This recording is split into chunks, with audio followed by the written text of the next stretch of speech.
Um, I'm a big fan of webcomics and the artists and authors behind them. Mostly because, let's put it this way: a webcomic artist or an indie artist isn't restricted by any content he is or isn't allowed to put in there. He can go everywhere, and this is what makes them very interesting and very fascinating to read. Because they they have so many crazy ideas, so many interesting ideas, and they can go from funny to dramatic in a few pages. But a lot of them don't, and they don't miss a beat with it. And it's mostly or a lot of time it works, and this is what fascinates me with this. And I really love checking out new ones or just following long running ones where they're going, how everything evolves from the story, from the art, and how the creator behind them evolves. Another thing I really love is reading comics on paper or in paper form, meaning books, small, the small volumes and everything you can get. And yeah, so for me, it's a given. If there are Kickstarter campaigns or if there are shops where I can get the books from my favorite webcomic authors, to buy them and see for myself how they transfer from the web format into the book format. And one thing I really find interesting every time when I get a new one, it's always when I get a new package, it's always interesting opening it and seeing in how many different ways a comic book can be presented. If you go in a normal store, you normally find them in one or two, three kind of ways or dimensions. But it's always interesting to see how again indie artists and indie comic creators go that far.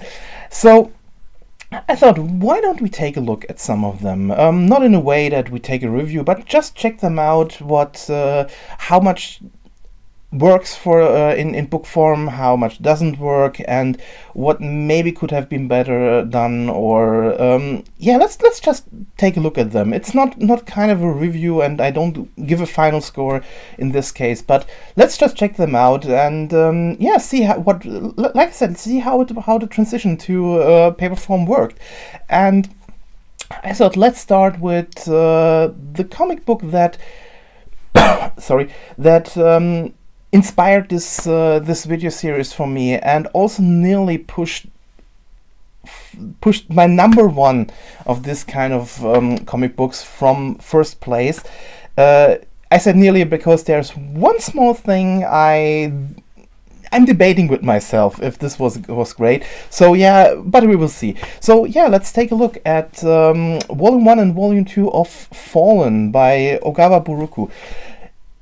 First of all, if you have never heard of FaLLEN, just a short summary. This is a very modern take on or modern and mature take on the how to put it, magical girl story. It's if you have some kind of idea of these kind of stories, throw them out of the window, because, like I said, this is very different from what you might think of if you heard this term. So yeah, I really recommend checking it out. But I could go more into detail, but we are just here to look at the books in themselves. So I will leave a link for you down below so you can check it out. And like I said, I recommend it. It's very interesting, very great. Story-wise, and it has a lot of surprises for you. So yeah, go check it out. About the books, one thing I should really mention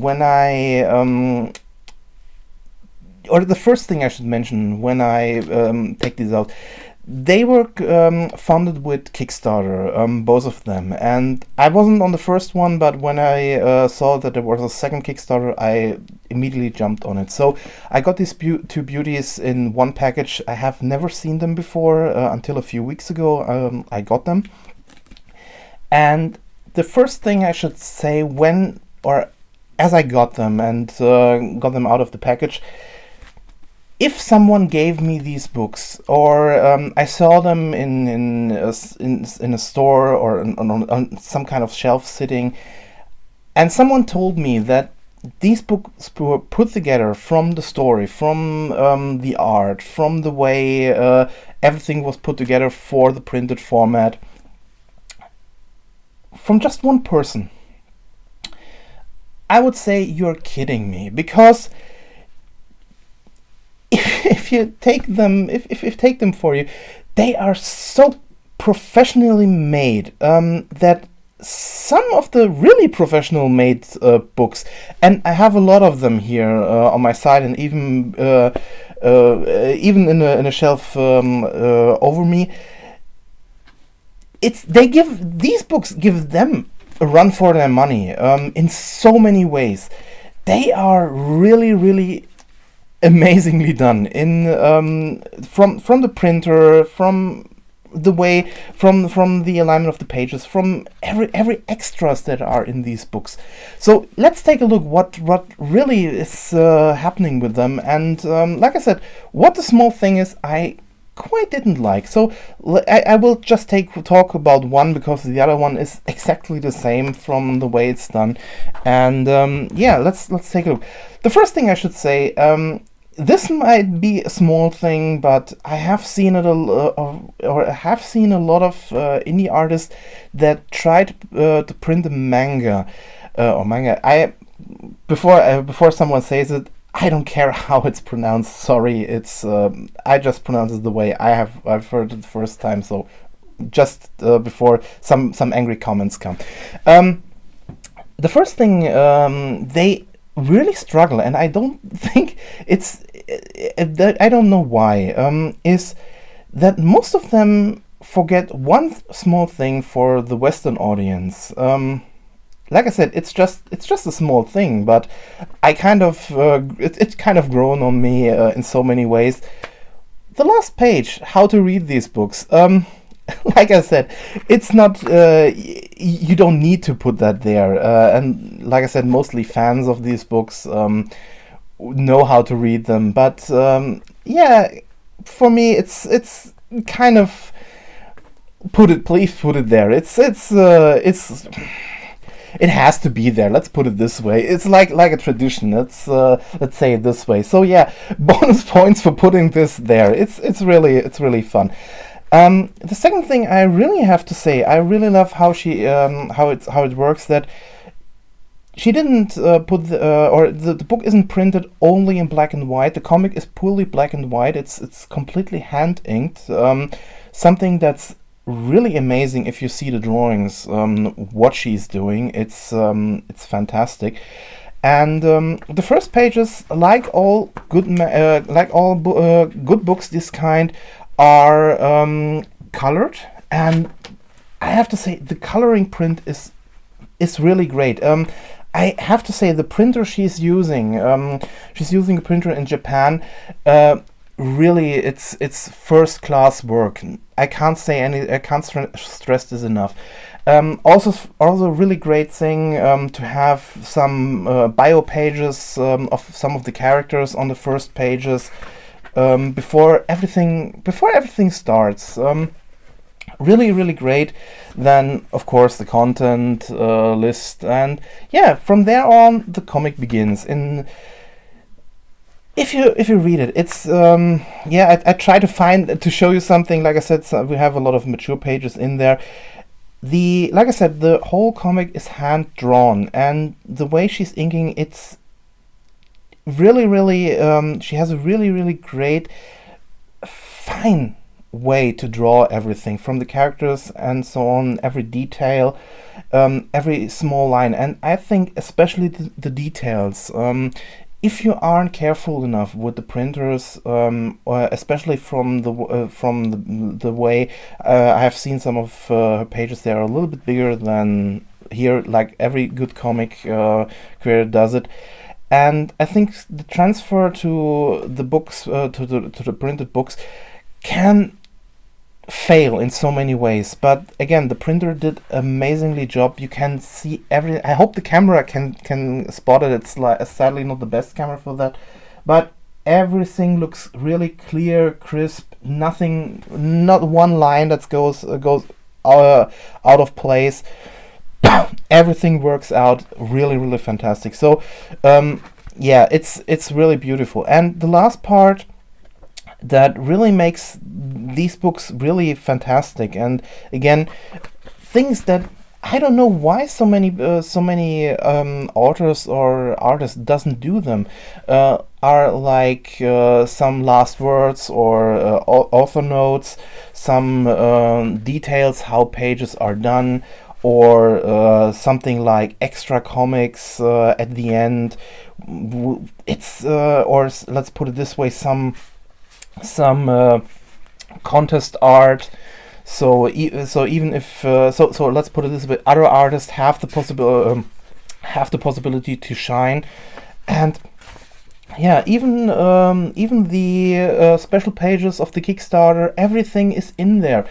It's really, she has put so much effort, so much thought into this book, that you can see it into both books, that you can see it. She loves what she's doing. Let's put it this way. That's the underline I have to say. It's really, she loves her comic in so many ways that the whole transfer from the webcomic to the books, you feel it on every page. She has really she has looked that the printer is really good for everything. Yeah. Like I said, you feel it on every page. You feel it from the quality of the whole book, how it's put together, the content, everything works out. Now, like I said, there is one small thing I'm debating myself if I like it or if I don't like it. And this is the part, it's very hard for me to say this, because I know a lot of people love them. I hate dust covers. I really hate them. Mostly because a lot of books I had or I bought that had dusted covers were just made so poorly. Just some kind of paper that's just a little bit wrapped around, and a lot of them went to the garbage bin in so many ways. I hate them. But in this case, the printer amazingly work and did amazing work. It really fits. There are no overlappings. It's really snug to the book, and this thing is now, again, something I have the feeling a lot of creators struggle when they try to print or try to print their comic. They don't come up with ideas for the dust cover. It's just something, just a wrap around with the cover and maybe a back page, maybe with some information. Here we have a lot more, but sometimes they don't have it. It's just a plain side. And another thing, I don't know why only a few artists does them, are some information about themselves. I love reading these bio pages, and they, in my eyes, they really work on these dust covers. But also, what I don't like is sometimes they also do this. They only do a dust cover because they try to hide that there's just nothing underneath it. So they try to forget that there is no printed cover or anything underneath it. And this is where this one starts to get a little bit, like I said, like a debate with myself. She did nearly the same thing. There is, I put it to the side. Oops, I lost it. Yeah, it's just, like I said, I don't think you can see it on camera. Oh, you can see it on camera. It's just a sketch part. I like it, but the part is when I lose my my dust cover or something like that, or it gets damaged. I'm not a big fan of this one, but it's done really. I enjoy it for another reason, because this is something I haven't seen to date, and kudos for doing that. Doing bonus comics on the back. It's like I said, I really like these ideas, and this is again something I really think shows how much how much effort and thought and love she put into this book to get it printed, and to get so much out of it. It's it's really fascinating for me. So yeah, just because this one little thing I personally just have a little bit problems with, it doesn't mean that everyone will have problems with. Got it only to second place in my favorite webcomic books in so many so to speak. But these babies, if you see them, if you can get them, if you love FaLLEN, buy them. I like I said, it's not in any way. Even if you get them in any way. It's my last word. They are amazingly put together. They are fantastic, and again, Ogawa Burukku does so amazing job with the comic itself. I can only highly recommend checking it out. It's really fantastic, and really it gets every thumb up from me. So if you're a fan of books, if you're a fan of different kind of mangas, check the books out, check the manga check the manga on her website out. And yeah, if you have someone who you think might like them, get them for them.